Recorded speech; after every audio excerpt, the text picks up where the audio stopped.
하나님 말씀은 이사야 45장입니다. 이사야 45장 1절부터 25절. 하나님 말씀은 이사야 45장 1절부터 25절입니다.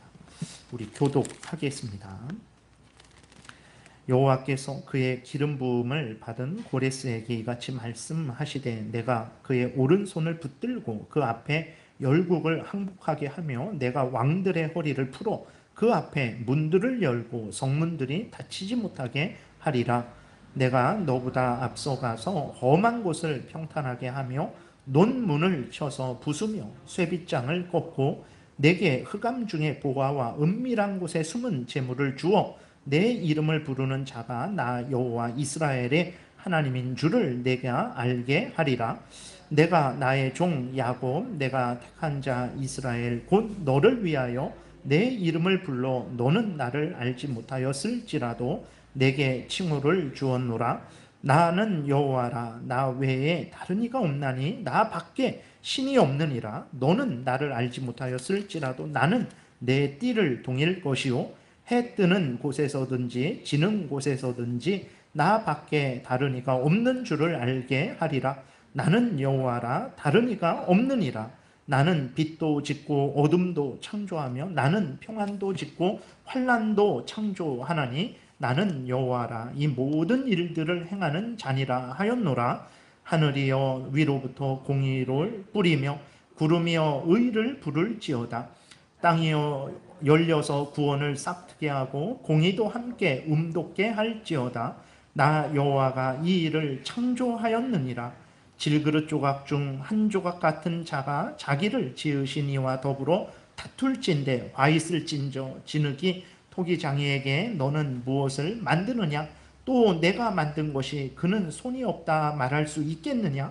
아버지에게는 무엇을 낳았소 하고 묻고 어머니에게는 무엇을 낳으려고 해산에 수고를 하였소 하고 묻는 자는 화 있을진저 이스라엘의 거룩하시니 곧 이스라엘을 지으신 여호와께서 이같이 이르시되 너희가 장래일을 내게 물으며 또 내 아들들과 내 손으로 한 일에 관하여 내게 명령하려느냐?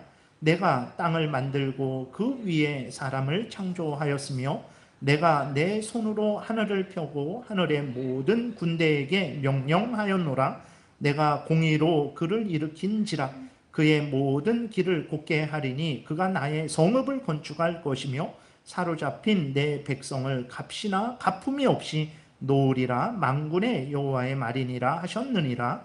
여호와께서 이같이 말씀하시되 애굽의 소득과 구스가 무역한 것과 스바의 장대한 남자들이 내게로 건너와서 내게 속할 것이요 그들이 너를 따를 것이라. 사슬에 매여 건너와서 내게 굴복하고 간구하기를 하나님이 과연 내게 계시고 그 외에 다른 하나님이 없다 하리라 하시니라. 구원자 이스라엘의 하나님이여 진실로 주는 스스로 숨어 계시는 하나님이시니이다. 우상을 만드는 자는 부끄러움을 당하며 욕을 받아 다 함께 수욕 중에 들어갈 것이로되 이스라엘은 여호와께 구원을 받아 영원한 구원을 얻으리니 너희가 영원히 부끄러움을 당하거나 욕을 받지 아니하리로다. 대저 여호와께서 이같이 말씀하시되 하늘을 창조하신 이 그는 하나님이시니 그가 땅을 지으시고 그것을 만드셨으며 그것을 견고하게 하시되 혼돈하게 창조하지 아니하시고 사람이 거주하게 그것을 지으셨으니 나는 여호와라. 나 외에 다른 이가 없느니라. 나는 감추어진 곳과 캄캄한 땅에서 말하지 아니하였으며 야곱 자손에게 너희가 나를 혼돈 중에서 찾으라고 이르지 아니하였노라. 나 여호와는 의를 말하고 정직한 것을 알리느니라. 열방 중에서 피난한 자들아 너희는 모여오라. 함께 가까이 나아오라. 나무 우상을 가지고 다니며 구원하지 못하는 신에게 기도하는 자들은 무지한 자들이니라. 너희는 알리며 진술하고 또 함께 의논하여 보라. 이 일을 옛부터 듣게 한 자가 누구냐? 이전부터 그것을 알게 한 자가 누구냐? 나 여호와가 아니냐? 나 외에 다른 신이 없나니? 나는 공의를 행하며 구원을 베푸는 하나님이라. 나 외에 다른 이가 없느니라. 땅의 모든 끝이여 내게로 돌이켜 구원을 받으라. 나는 하나님이라 다른 이가 없느니라. 내가 나를 두고 맹세하기를 내 입에서 공의로운 말이 나갔은즉 돌아오지 아니하나니 내게 모든 무릎이 꿇겠고 모든 혀가 맹세하리라 하였노라. 내게 대한 어떤 자의 말에 공의와 힘은 여호와께만 있나니 사람이 그에게 나아갈 것이라. 무릇 그에게 노하는 자는 부끄러움을 당하리라. 그러나 이스라엘 자손은 다 여호와로 말미암아 의롭다함을 얻고 자랑하리라 하느니라. 아멘. 기도드리겠습니다. 살아계신 하나님 감사합니다. 이 시간 하나님 말씀을 전하고 듣습니다. 성령께서 역사하셔서 우리를 향한 하나님의 뜻을 잘 깨달아 알게 도우시고 하나님이 알려주시는 대로 잘 믿고 따르게 도우소서. 감사드리고 예수 그리스도의 이름으로 기도드렸습니다. 아멘. 오늘 본문을 통해서 이제 하나님이 온 천지 만물 모든 것을 창조하시고 주관하시고 다스리시는 절대 주권자 하나님이시다라는 것을 드러내고 계시고, 그 절대 주권자 하나님은 이스라엘 백성들, 즉 택한 백성들을 반드시 구원하시는 분이시다라는 것을 증거하고 있습니다. 그래서 여러분들이 성경을 보실 때에 성경을 통해서 하나님이 무엇을 알려주실까, 하나님이 어떤 분인지, 하나님이 무슨 말씀을 하셨는지, 하나님이 무슨 일을 하셨는지를 알려주세요. 삼위일체 하나님이 어떤 분인지를 알려주세요. 그래서 성경을 보실 때 하나님이 어떤 분인가 그 생각을 하고 보시면 되고, 그 다음에 우리에게 믿어야 될 것이 무엇이고 행해야 될 것이 무엇인지를 알려주고 계십니다. 그래서 성경을 보실 때 항상 하나님이 어떤 분이신가, 무슨 일을 하셨고 무슨 말씀을 하셨는가, 그리고 우리에게 믿으라는 것이 무엇이고 행하라는 것이 무엇인가, 요 생각을 가지고 성경을 보시면 이제 성경을 올바르게 보실 수 있는 거예요. 그냥 이렇게 읽다가 내 마음에 부딪히는 것만 나에게 주신 하나님의 말씀이다 이렇게 생각하지 마시고, 모든 창세기부터 계시록까지가 다 나에게 주시는 하나님의 말씀이다 라는 것을 여러분들이 그렇게 믿고 성경을 보시게 되면 됩니다. 1절에 보게 되면 이제 고레스를 기름 부음 받은 자, 즉 하나님에 의해 세워진 왕이다 이렇게 하나님이 말씀을 하고 있어요. 근데 이 오늘 본문에서부터 이사야 45장에서부터 고레스가 태어날 때까지는 대략적으로 150년 이상 걸립니다. 그러니까 하나님이 45장에서 고레스를 말씀을 하셨거든요. 고레스가 왕이 될 것이다. 내가 그 고레스를 왕이 되게 하겠다 이렇게 말씀하셨는데, 그것은 앞으로 한 150년 정도 더 지나서야 되어질 일이거든요. 그때서야 고레스가 태어나고 그때서야 고레스가 왕이 이제 되는데, 하나님은 미리 벌써부터 계획을 다 가지신 거죠. 그래서 150년 후에 고레스를 태어나게 하시고 그 고레스로 하여금 왕이 되게 하실 것을 말씀을 하시는 거예요. 실제로 하나님은 고레스가 태어나게 하셨죠. 이사야가 예언한 이후로 대략 한 150년 넘게 지나서 고레스가 태어나게 하신 것을 우리가 성경을 통해서 확인하게 되는 거죠. 그래서 실제로 하나님은 고레스를 이 땅에 태어나게 하시고 왕이 되게 하셨어요. 고레스 앞에 열국이 무릎 꿇게 하셨습니다. 그래서 페르시아 제국, 바사 제국을 만들게 하셨어요. 그래서 그 페르시아 제국은 이제 이란 지역에 있는 그러한 사람들이죠. 그래서 그 페르시아가 바사가 아주 그 중동 전 지역을 점령하는 그러한 큰 은혜를 하나님께서 내려주셨습니다. 하나님이 1절부터 3절에 이렇게 예언을 하셨는데 실제로 그렇게 하신 거죠. 여호와께서 그의 기름 부음을 받은 고레스에게 이같이 말씀하시되 내가 그의 오른손을 붙들고 그 앞에 열국을 항복하게 하며 내가 왕들의 허리를 풀어 그 앞에 문들을 열고 성문들이 닫히지 못하게 하리라. 내가 너보다 앞서가서, 고레스보다 앞서가서 험한 곳을 평탄하게 하며 논문을 쳐서 부수며 쇠빗장을 꺾고 내게 흑암 중에 보아와 은밀한 곳에 숨은 재물을 주겠다. 하나님이 이렇게 말씀을 하시는 거예요. 그래서 실제적으로 고레스가 왕이 되어서 바벨론을 무너뜨리죠. 그리고 바벨론이 무너지고 이제 메데 바사가 연합해서 바벨론을 무너뜨리고 바사가 이제 통일 제국을 이루게 되거든요. 페르시아가 통일 제국을 이루죠. 그래서 고레스가 전쟁에서 승리한 것은 무슨 고레스의 힘 때문에 그런 것이 아니라 2절에 있는 대로 내가 너보다 앞서가서 험한 곳을 평탄하게 하겠다. 논문을 쳐서 부수겠다. 쇠빗장을 꺾어버리겠다. 하나님이 역사하셔서 고레스가 왕이 된 것이고 그 페르시아 제국을 그 주변 나라들을 다 정복할 수 있었다라는 것을 우리가 알게 되는 거죠. 그러면 이제 하나님께서 왜 고레스를 나게 하시고 고레스를 강하게 하시고 고레스로 페르시아의 왕이 되게 하셨을까? 그랬을 때 첫 번째로는 앞에서 말씀드린 대로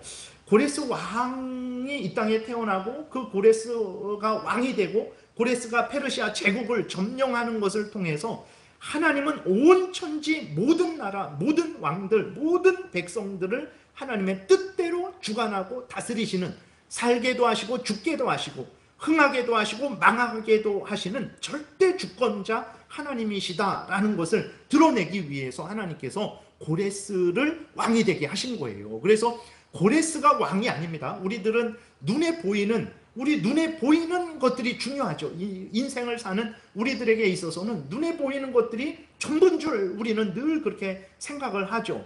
그러나 우리 그리스도인들은 눈에 보이는 것들만 봐서는 안 됩니다. 우리 앞에 고레스가 페르시아 제국의 왕으로서, 대단한 왕으로서 서 있는 것만 봐서는 안 돼요. 그 고레스를 대단한 왕으로 만드신 살아계신 하나님을 봐야 되는 것입니다. 그러니까 하나님이 고레스를 통해서 하나님이 바로 절대 주권자 하나님이시다라는 것을 드러내기 위해서 그런 거죠. 그래서 3절부터 우리가 8절까지 다시 보게 되면 내게 흑암 중에 보아와 은밀한 곳에 숨은 재물을 주어 내 이름을 부르는 자가, 고레스의 이름을 부르는 자가 나 여호와 이스라엘의 하나님인 줄을 내게 알게 하리라. 다시 말해서 고레스를 볼 때마다 고레스는 하나님이 세우신 왕이구나, 하나님이 저렇게 전능하시고 능력 있는 하나님이시구나를 드러내기 위해서 고레스를 세웠다라는 거예요. 4절부터 내가 나의 종 야곱, 내가 택한 자 이스라엘 곧 너를 위하여 내 이름을 불러 너는 나를 알지 못하였을지라도 내게 칭호를 주었노라. 나는 여호와라. 나 외에 다른 이가 없나니 나밖에 신이 없느니라. 너는 나를 알지 못하였을지라도 나는 내 띠를 동일 것이요 해 뜨는 곳에서든지 지는 곳에서든지 나밖에 다른 이가 없는 줄을 알게 하리라. 나는 여호와라. 다른 이가 없느니라. 나는 빛도 짓고 어둠도 창조하며 나는 평안도 짓고 환난도 창조하나니 나는 여호와라. 이 모든 일들을 행하는 자니라 하였노라. 하늘이여 위로부터 공의를 뿌리며 구름이여 의를 부을지어다. 땅이여 열려서 구원을 싹트게 하고 공의도 함께 음돋게 할지어다. 나 여호와가 이 일을 창조하였느니라. 이렇게 하나님께서 고레스를 통해서 드러내시고자 하는 그 가장 중요한 목적은 무엇이냐 그랬을 때 하나님만이 참된 신이시고 하나님이 모든 나라, 모든 왕들, 모든 인간들의 생사화복을, 흥망성쇠를 주관하신다라는 것을 드러내기 위해서 하나님께서 고레스를 사용을 하시는 거예요. 그러니까 모든 것들은 다 수단이고 도구입니다. 저도 수단이고 도구예요. 대통령도 수단이고 도구입니다. 러시아의 푸틴 대통령, 중국의 시진핑 다 하나님의 도구들이에요.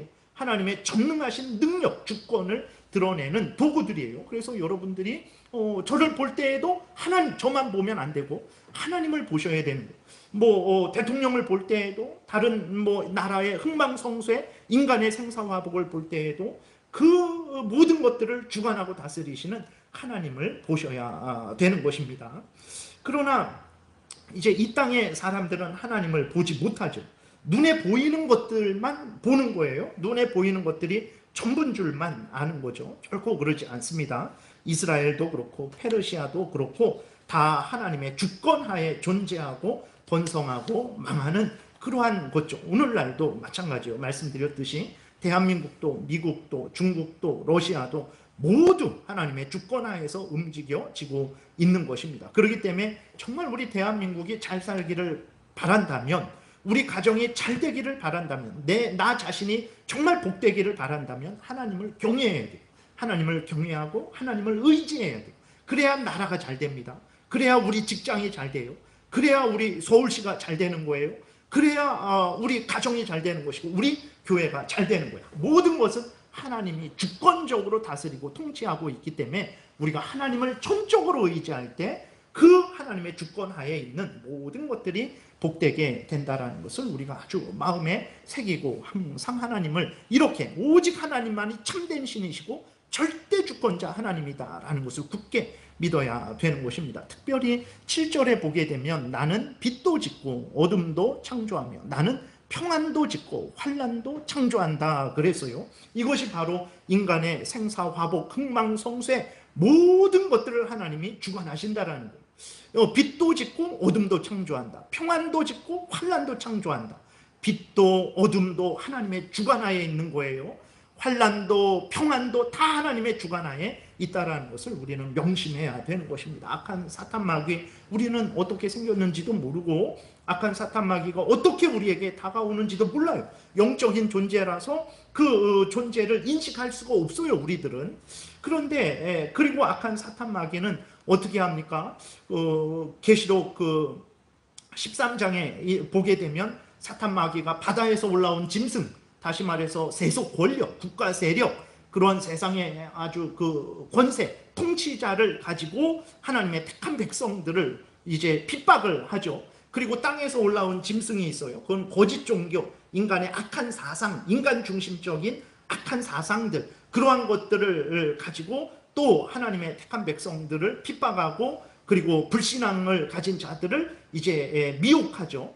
그렇게 악한 사탄 마귀가 그렇게 발악을 합니다. 그래서 예수님도 마태복음 24장에 보게 되면 지금도 사탄 마귀가 활동하고 있고 마지막 때가 되면 더 그렇게 발악을 할 것이다 말씀을 하셨어요. 계시록에서도 우리가 살펴봤듯이 아마겟돈 전쟁, 곡과 마곡의 전쟁 등을 통해서 사탄 마귀가 지금도 활동하고 있고 그 다음에 마지막 때에 또 더 발악할 것이다 라는 것을 이야기하고 있죠. 그때 우리는 두렵죠. 사탄 마귀가 그렇게 미혹하고 때로는 이렇게 우는 사자와 같이 달려들고 때로는 광명의 천사와 같이 교묘하게 나에게 다가오니까 우리는 어떻게 할 수가 없죠. 그러나 두려워하지 마십시오. 우리가 개인적으로는 사탄 마귀를 싸워서 이길 수 없어요. 그러나 우리의 구원자가 누구십니까? 예수 그리스도시죠. 모든 권세와 모든 하늘과 땅의 권세를 가지신 예수 그리스도십니다. 사탄 마귀도 예수 그리스도의 주권하에 있는 거예요. 예수 그리스도가 이미 사탄 마귀의 머리를 깨뜨리셨어요.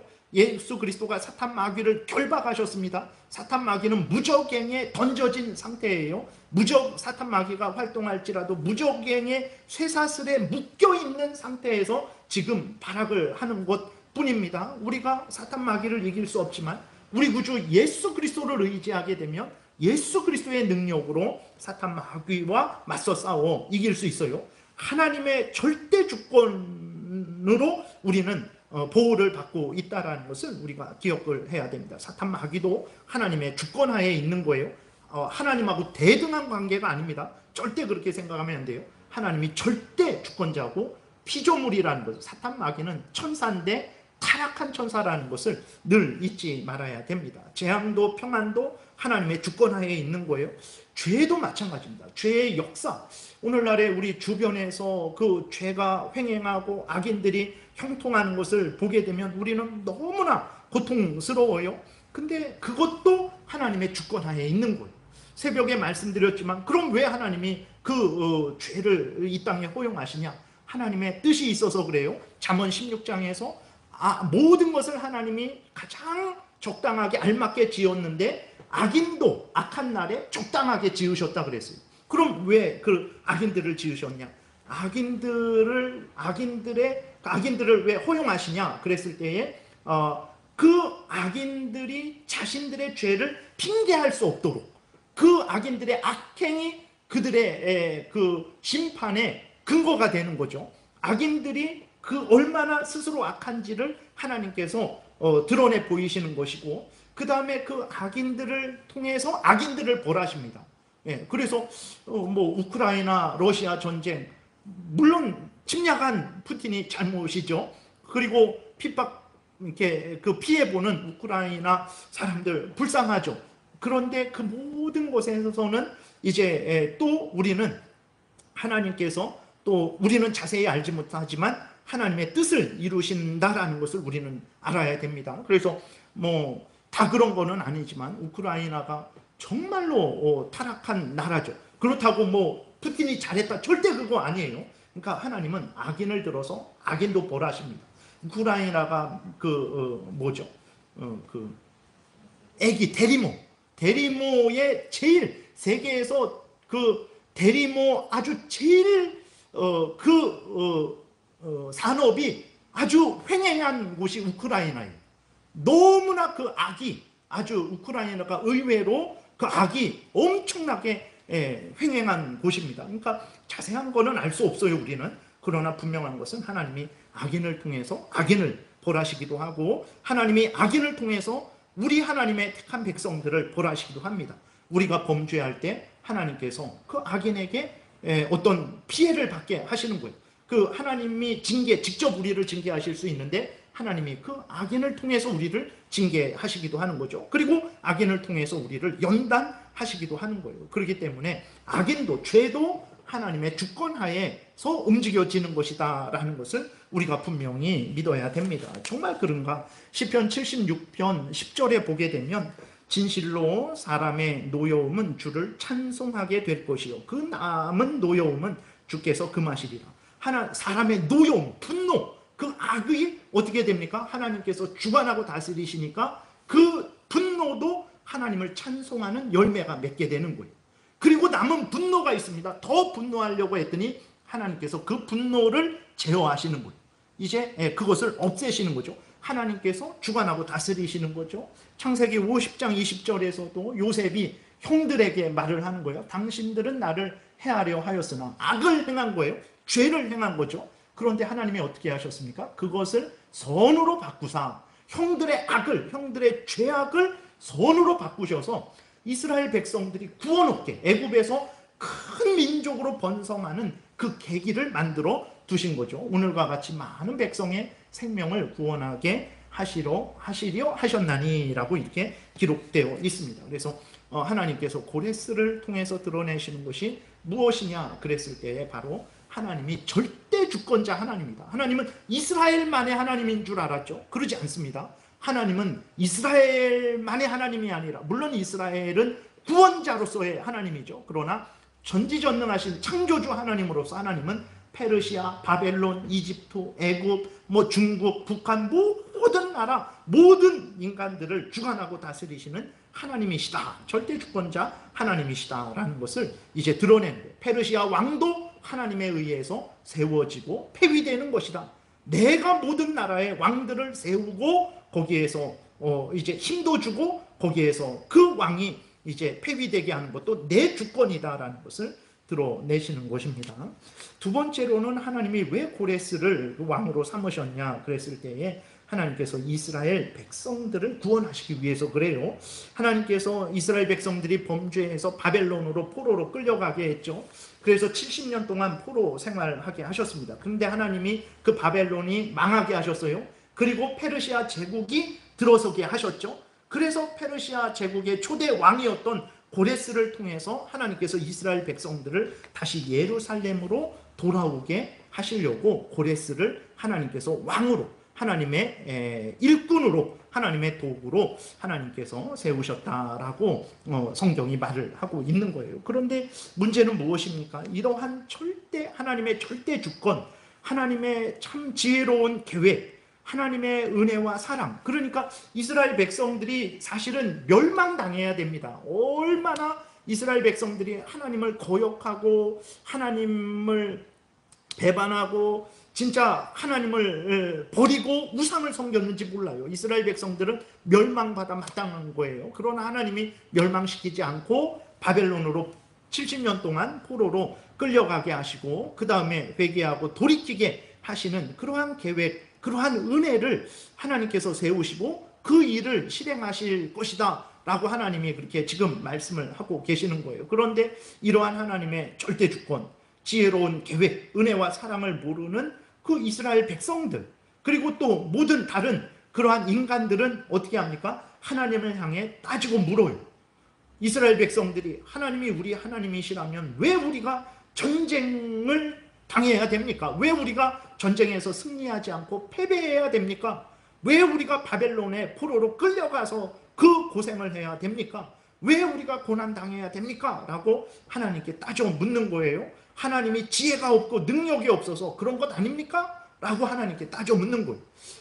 하나님께 따져 물을 수 없습니다. 하나님 앞에서 말씀드린 대로 하나님은 절대 주권자 하나님이에요. 하나님의 기쁘신 뜻대로 모든 나라, 모든 인간들의 생사화복, 흥망성쇠를 주관하시는 하나님이죠. 고레스 왕을 하나님이 나게 하시고 왕이 되게 하시고 승리하게 하신 것도 하나님의 절대 주권입니다. 인간은 그러한 하나님의 절대 주권 앞에 무릎 꿇고 겸손히 순종하는 게 마땅한 본분이에요. 근데 하나님이 절대 주권자라는 걸 모르는 거죠. 이스라엘 백성들도 모르는 거예요. 이방 나라 사람들도 모르니까 하나님을 대적하는 거죠. 더더군다나 이스라엘 백성들은 그렇게 하나님이 은혜를 내려주셨는데도 불구하고 하나님께 따져 묻는 거예요. 그랬을 때 하나님께서 그것은 잘못이다라는 것을 알려주십니다. 9절부터 11절에. 그러니까 자기들이 고통당하는 것에 있어서 하나님을 생각하고 하나님의 뜻을 생각하고 하나님의 구원을 간절히 바라고 인내해야 되는데 견디지 못하고 하나님을 향해 불평하고 원망하는데 그것이 잘못된 것이다. 이렇게 말씀을 하세요. 9절부터 11절 보게 되니까 질그릇 조각 중 한 조각 같은 자가 인간을 말하는 것이고 이스라엘 백성들을 말하는 거죠. 지으신 이와 더불어 다툴진데 하나님을 향해서 다투는 거예요. 마치 인간이 하나님이 어떻게 이렇게 행할 수 있습니까? 그거 잘못 생각하고 잘못 행동한 것입니다. 하나님을 향해서 이제 불평 원망하는 거죠. 화 있을진저 그거는 저주를 받을 일이다 라고 하나님이 선언하십니다. 진흙이 토기장이에게 너는 무엇을 만드느냐, 또 내가 만든 것이 그는 손이 없다 말할 수 있겠느냐? 그러니까 진흙이 토기장이에게 뭘 만드냐? 그리고 이게 능력도 없고 지혜도 없고 잘 만들지도 못하네 라고 할 수 없다라는 거예요.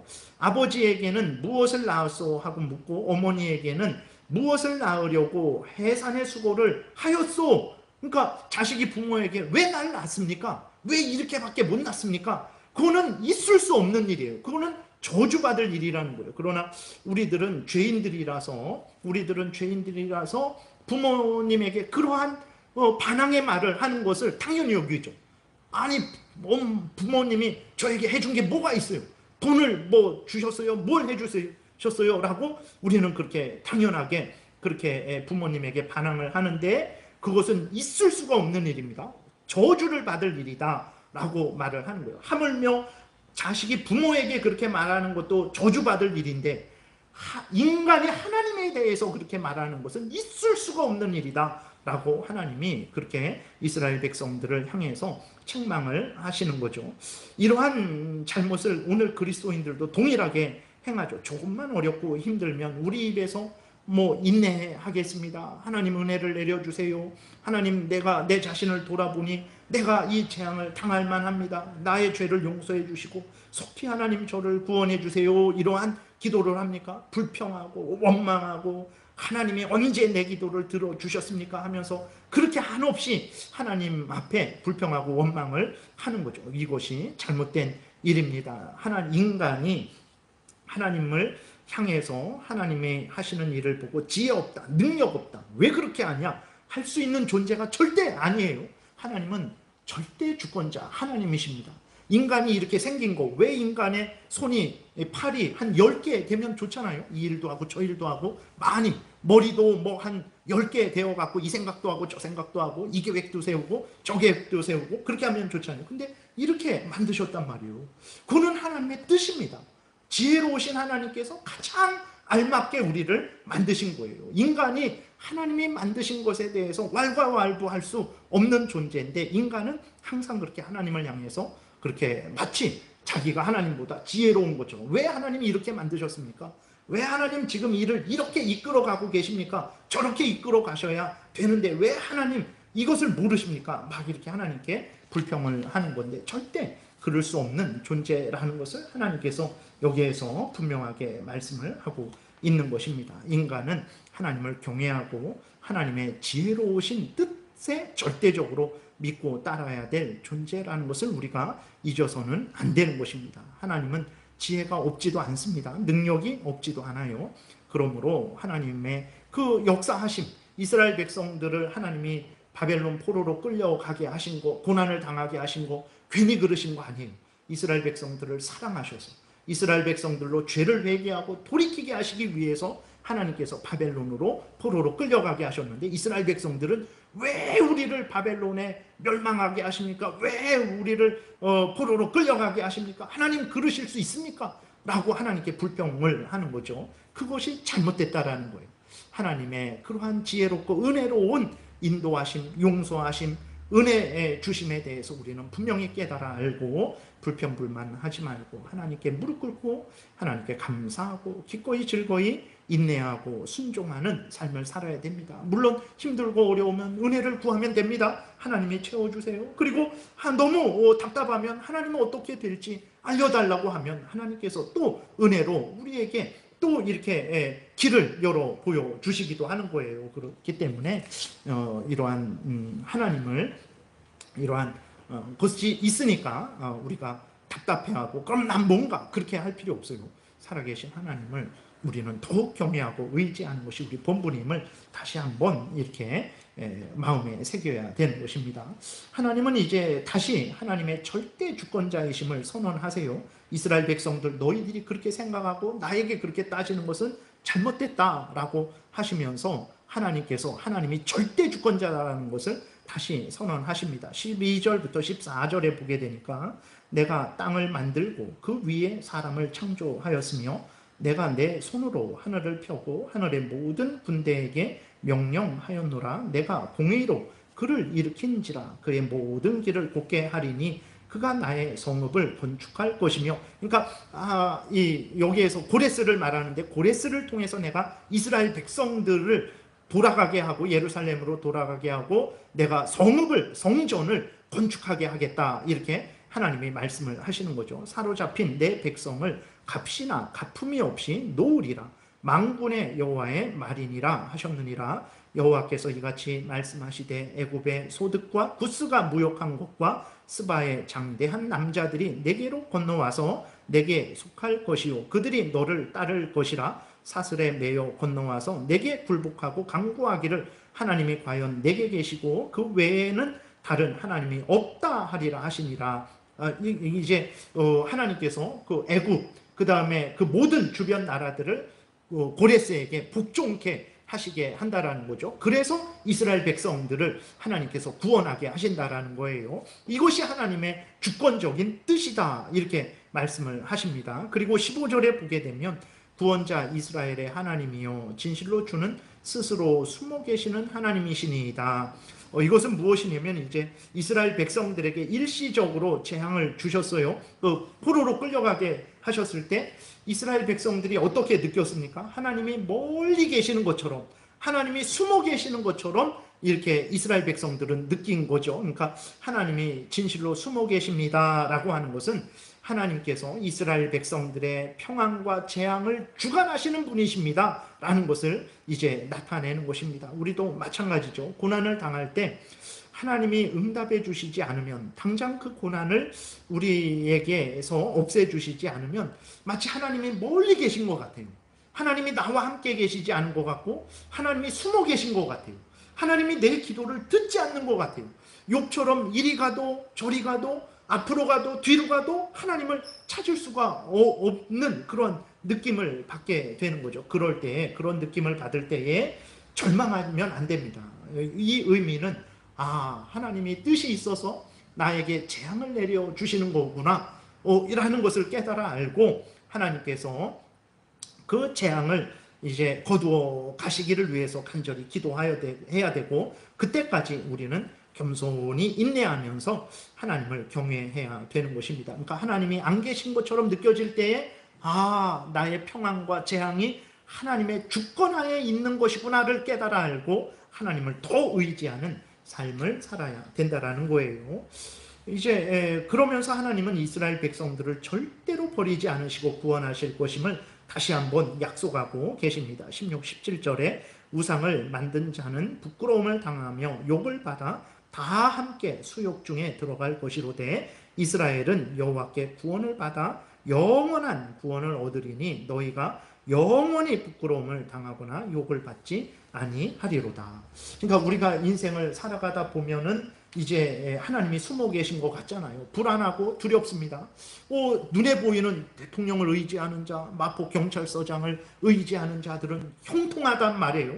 나는 그러한 의지할 리가 없어요. 하나님만 있는데 하나님은 숨어 계신 것 같아요. 불안하고 두려워요. 불안하고 두려워하지 말라라는 거예요. 살아계신 하나님이 항상 함께 계시는 거예요. 그러면서 17절에 이스라엘은 여호와께 구원을 받아 영원한 구원을 얻으리니 너희가 영원히 부끄러움을 당하거나 욕을 받지 않을 것이다. 하나님이 다시 한번 약속을 해주고 계신 거예요. 그렇기 때문에 여러분들이 살아계신 하나님만이 참된 신이다라는 것을 굳게 믿고 하나님을 전적으로 의지하는 삶을 살아야 됩니다. 불안하고 두렵다고 사람을, 눈에 보이는 사람을 의지하고 지위권세나 물질이나 그런 것들을 의지하게 되면 결코 구원받지 못할 거예요. 18절에 보게 되면 이제 하나님의 그 주권을 다시 드러나죠. 대저 여호와께서 이같이 말씀하시되 하늘을 창조하시니 그는 하나님이시니 그가 땅을 지으시고 그것을 만드셨으며 그것을 견고하게 하시되 혼돈하게 창조하지 아니하시고 사람이 거주하게 그것을 지으셨으니 나는 여호와라. 나 외에 다른 이가 없느니라. 바라 하나님은 이러한 하나님이다. 온 천지 만물을 창조하셔서 질서 있게 창조하고 하늘과 하늘에 있는 것들, 땅에 있는 것들, 바다에 있는 것들, 그리고 모든 인간들이 이 땅에서 지혜롭게 질서 있게 살아가게 하신 자가 누군 줄 아느냐? 바로 나다. 나를 의지해라 라고 하나님이 계속해서 이제 말씀을 하시는 거죠. 그러면서 하나님은 19절부터 이방 나라 사람들에게 이제 하나님께서 말씀을 하십니다. 너희들 진짜 신이 누군지 한번 너희들 말해봐라. 하나님께서 하나님이 절대 주권자 창조주 하나님이시다라는 것은 하나님께서 자연 만물을 통해서 드러내셨어요. 온 천지 만물을 통해서 드러내셨습니다. 인간의 이성을 통해서 드러내셨어요. 인간의 양심을 통해서 드러내셨어요. 하나님은 명백하게 말씀을 하셨습니다. 그러나 죄로 오염되고 부패된 자들이 관심도 갖지 않는 것이고 거기에 깨닫지도 못하는 거죠. 하나님께서 그러시면서 이제 이방 모든 사람들에게 질문하십니다. 19절부터 21절에 보게 되니까 나는 감추어진 곳과 캄캄한 땅에서 말하지 아니하였으며 온 천지 만물을 통해서 하나님이 참된 신이다. 양심을 통해서 참된 하나님이 살아계신다라는 것을 증거하신 거죠. 야곱 자손에게 너희가 나를 혼돈 중에서 찾으라고 이르지 아니하였노라. 이스라엘 백성들에게는 더 직접적으로 하나님이 성경을 통해서 말씀을 하셨죠. 나 여호와는 의를 말하고 정직한 것을 알리느니라. 열방 중에 피난한 자들아. 이것은 이제 열방 중에 피난한 자들 그랬을 때 고레스 왕에게 이제 그 피한 자들, 고레스 왕의 그 권세로부터 겨우 살아남은 자들로 해석을 하기도 합니다. 너희는 오라 함께 가까이 나오라. 나무 우상을 가지고 다니며 구원하지 못하는 신에게 기도하는 자들은 무지한 자들이니까 너희들 나에게 나오라. 너희는 알리며 진술하고 또 함께 의논하여 보라. 이 일, 다시 말해서 고레스를 왕으로 세우고 고레스를 통해서 이스라엘 백성들을 구원하시는 일이죠. 옛부터 듣게 한 자가 누구냐? 이전부터 그것을 알게 한 자가 누구냐? 나 여호와가 아니냐? 나 외에 다른 신이 없나니 나는 공의를 행하며 구원을 베푸는 하나님이라. 나 외에 다른 이가 없느니라. 하나님이 계속해서 벌써 나 외에 다른 이가 없다. 나는 하나님이다. 나 외에 다른 이가 없다. 여기 벌써 몇 번이나 나오는지 몰라요. 그래서 하나님께서 고레스를 통해서 이스라엘 백성의 구원을 통해서 증거하시는 것은 하나님만이 참된 구원자다라는 것을 알려주고 있는 거예요. 여러분들이 오늘 우리에게도 알려주는 것입니다. 그래서 하나님만이 구원자다라는 것을 굳게 믿고 사람들을 사랑하고 의지하고 협력해야 됩니다. 그러나 사람으로서 사랑하고 협력하고 의지하는 것이지 사람을 하나님처럼 생각하고 협력하고 사랑하고 의지해서는 안 되는 거예요. 우리가 의지할 이는 오직 하나님밖에 없다라는 것을 우리가 항상 생각을 해야 됩니다. 22절에 보게 되면 그러면서 땅의 모든 끝이요 내게로 돌이켜 구원을 받으라. 나는 하나님이라 다른 이가 없느니라. 이 말씀은 이제 예수 그리스도를 통해서 성취되죠. 예수님이 오시기 전까지 이사야 당시도 그렇고 구약 아브라함부터 예수님이 오시기 전까지는 이 구원의 진리, 하나님이 구원주시다라는 진리, 예수 그리스도를 믿음으로 구원 얻는다라는 이 구원의 진리는 이스라엘 백성들 안에만 있었어요. 그런데 예수 그리스도께서 오신 이후부터 어떻게 됐습니까? 이 구원의 진리가, 복음이 예루살렘과 유대와 사마리아와 땅끝까지 이르러 복음이 전파되게 되었죠. 그래서 22절의 말씀은 이제 예수님이 오신 이후에 성취되는 말씀이죠. 그래서 이 성취가 에베소서 2장에 이렇게 기록되어 있습니다. 그러므로 생각하라. 너희는, 바울이 에베소 이방인들이죠. 에베소 사람들은 터키 지역에 있는 이방인들이었어요. 그 이방인들인 에베소인들에게 이렇게 말을 하는 것입니다. 그러므로 생각하라. 너희는 그때의 육체로는 이방인이요 손으로 육체에 행한 할례를 받은 무리라 칭하는 자들로부터 할례를 받지 않은 무리라 칭함을 받는 자들이라. 그때에 너희는 그리스도 밖에 있었고 이스라엘 나라 밖에 사람이라. 약속의 언약들에 대하여는 외인이요 세상에서 소망이 없고 하나님도 없는 자이더니 이제는 전에 멀리 있던 너희가 그리스도 예수 안에서 그리스도의 피로 가까워졌느니라. 그는 우리의 화평이신지라. 둘로 하나를 만드사 원수된 것 곧 중간에 막힌 담을 자기 육체로 허시고, 이것은 이제 구원이 이스라엘 백성들 안에만 있었는데 그 담을 허물어서 구원이 온 이방 사람들에게도 전해지게 되었다라는 것을 말을 하는 거예요. 법조문으로 된 계명의 율법을 폐하셨으니 이는 이 둘로 자기 안에서 한 세 사람을 지어 화평하게 하시고 또 십자가로 이 둘을 한 몸으로 하나님과 화목하게 하려 하십니다. 원수된 것을 십자가로 소멸하시고 또 오셔서 먼 데 있는 너희에게 평안을 전하시고 가까운 데 있는 자들에게 평안을 전하셨으니 이는 그로 말미암아 우리 둘이 유대인들과 이방인들이 한 성령 안에서 아버지께 나아감을 얻게 하려 함이라. 그래서 예수 그리스도 안에서 이 약속이 성취된 것을 우리가 보게 됩니다. 그래서 이제 말씀을 정리합니다. 하나님은 진실로 말씀하신 대로 이루시는 분이라는 것을 우리는 확인하게 되죠. 하나님은 하나님의 뜻대로 계획하신 대로 이루신 분입니다.